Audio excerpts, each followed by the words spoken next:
Praise Lord. എൻ്റെ എല്ലാ പ്രിയപ്പെട്ട വിശേഷനാമത്തിൽ സ്നേഹവന്ദനത്തെ അറിയിക്കുന്നു. 2025 നമ്മളെ വിട്ട് കടന്നു പോകുന്ന ഈ ദിവസങ്ങളിൽ, ഈ നിമിഷങ്ങളിൽ നമ്മളൊന്ന് ചിന്തിക്കേണ്ട ചില കാര്യങ്ങളുണ്ട്. കഴിഞ്ഞ ഒരു വർഷക്കാലം ദൈവം നമുക്ക് ചെയ്ത ഉപകാരങ്ങൾ, അത്ഭുതങ്ങൾ, അടയാളങ്ങൾ, വീര്യപ്രവൃത്തികൾ, സമാധാനം, സന്തോഷം, സമൃദ്ധി, ഉയർച്ച എല്ലാം തന്നെ നമ്മൾ കാണിച്ചു.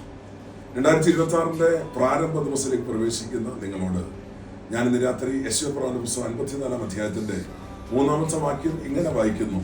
സ്തോത്രം. നീ ഇടത്തോട്ടും വലത്തോട്ടും പരക്കും, നിന്റെ സന്തതി ജാതികളുടെ ദേശം കൈവശമാക്കും, ശൂന്യ നഗരങ്ങളിൽ നിവാസികളെ പാർപ്പിക്കും. ഭയപ്പെടേണ്ട, നീ ലജ്ജിച്ചു പോകയില്ല, ഭ്രമിച്ചു പോകേണ്ട, നീ നാണിച്ച് പോകയുമില്ല.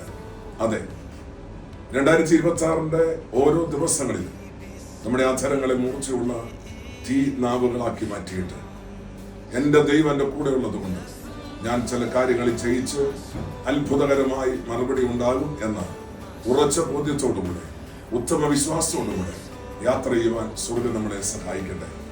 ഈ ജീവിതയാത്രയിൽ ദൈവത്തിന്റെ സാന്നിധ്യം നമ്മുടെ കൂടെ ഇരിക്കട്ടെ ഞാൻ പ്രാർത്ഥിക്കുന്നു.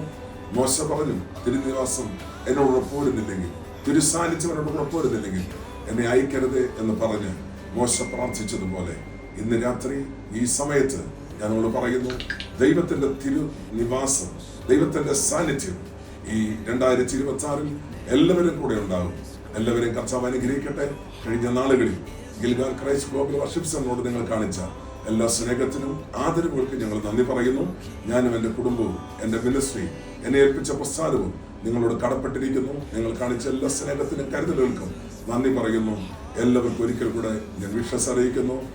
Happy new year. God bless you.